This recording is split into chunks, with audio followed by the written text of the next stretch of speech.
ہمیں ویسا یقین رکھنا ہے جیسا وہ شخص یقین رکھتا ہے جس کو اللہ نے آنکھیں نہیں دی۔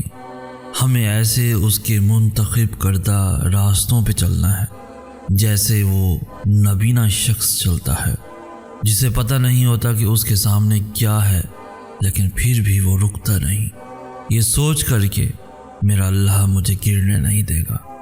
بس یہ یقین رکھنا سیکھ لو، پھر کیسے راستے بنیں گے اور کیسے منزلیں ہماری قدموں میں ہوں گی، یہ تو ہم سوچ بھی نہیں سکتے۔ ہم نہیں جانتے کہ ہماری دعاؤں کے جواب کس راستے سے آنے ہیں، لیکن اللہ جانتا ہے۔ ہمیں بس توکل رکھنا ہے کہ وہ ہمیں اسی راستے پہ لے جا رہا ہے جہاں ہم جانا چاہتے ہیں۔ ہم سب آج وہی ہیں جہاں ہونا اللہ نے ہمارے لیے لکھا تھا، پھر بھلے ہمیں یہ مقام پسند ہو یا نہ ہو۔ ہمیں بس یہ یقین رکھنا ہے کہ پہلی سانس سے لے کر اس سانس تک سب کچھ اللہ کی رضا سے ہوا ہے، اور اس سب کے ہونے کے پیچھے بہت ساری مصلحتیں ہیں، جن میں سے کچھ اس آزمائش کے بعد ہم پہ کھول دی جائیں گی اور کچھ قیامت تک راز ہی رہیں گی۔ کیوں اور کیسے یہ صرف اللہ جانتا ہے۔ وہ کن ذریعوں سے اور کن طریقوں سے کام کرتا ہے یہ ہم کبھی بھی نہیں جان سکتے۔ تبھی تو ہمیں یقین رکھنے کا حکم دیا گیا ہے۔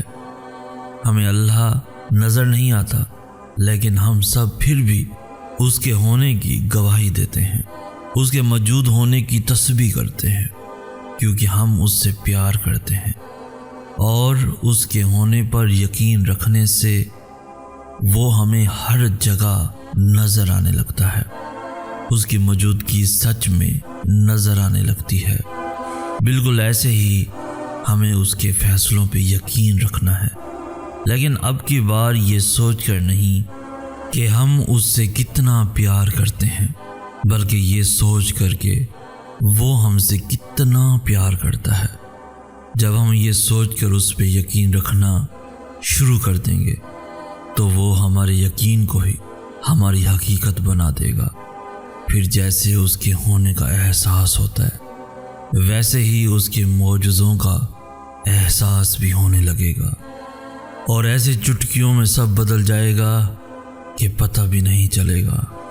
اللہ جب تمہیں اپنے قریب لانے کا ارادہ باندھ لیتا ہے، تب وہ سب سے پہلے تمہارا دل اپنی جانب موڑتا ہے۔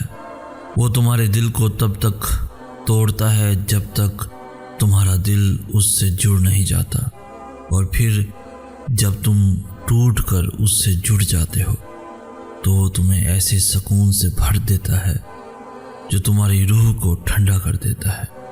جب دنیا کی محبتیں تمہیں مار دیتی ہیں، تب اللہ کی محبتیں تمہیں پھر سے زندہ کر دیتی ہیں۔ وہ تمہارے دل کے ذریعے تم میں داخل ہوتا ہے اور تمہیں اتنے یقین سے بھر دیتا ہے کہ تمہارے کان اسے سننے لگتے ہیں اور دل اس کی موجودگی کو محسوس کرنے لگتا ہے۔ آنکھ بھلے اس کو دیکھ نہیں پاتی دل سے، مگر وہ چاروں طرف دکھائی دینے لگتا ہے، اور جب وہ یقین والوں کے لیے عرش سے کن کی صدا بھیجتا ہے تو فرش والے اسے رد نہیں کر سکتے۔ پھر جو مانگا ہوتا ہے وہ ہر حال میں مل کر رہتا ہے۔ ہم سب سوچتے ہیں کہ مکافات عمل کا مطلب اس انسان کو تباہ و برباد دیکھنا ہے جس نے ہمیں تکلیف پہنچائی تھی۔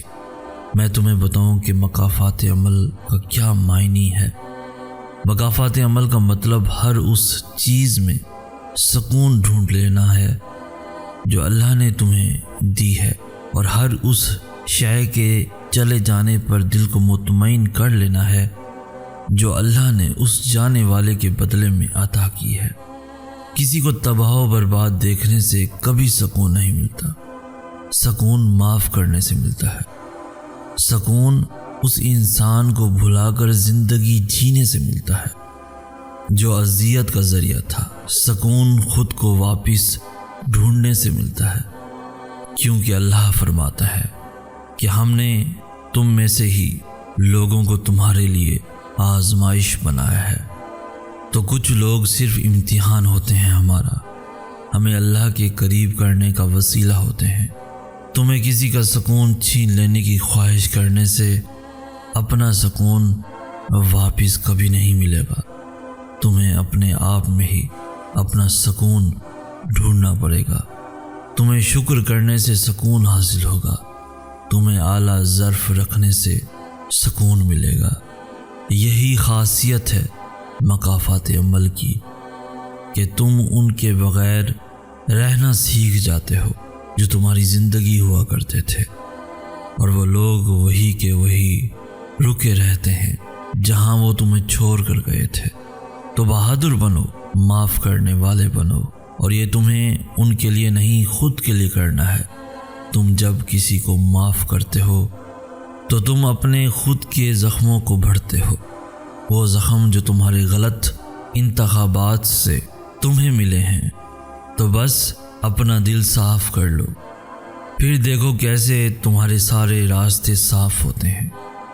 بس ایک معافی ہی واحد مرہم ہے جو تمہیں شفا دے سکتی ہے، کیونکہ جو معاف کر دیتے ہیں اللہ انہیں وہاں سے سکون دیتا ہے جہاں جہاں انہوں نے سکون کھویا ہوتا ہے۔ جو اللہ کو اپنے لیے کافی کر لیتے ہیں اللہ بھی پھر ان کے لیے کافی ہو جاتا ہے۔ بدلے کا انتظار تو بزدل کرتے ہیں، طاقتور تو آگے بڑھ جاتے ہیں۔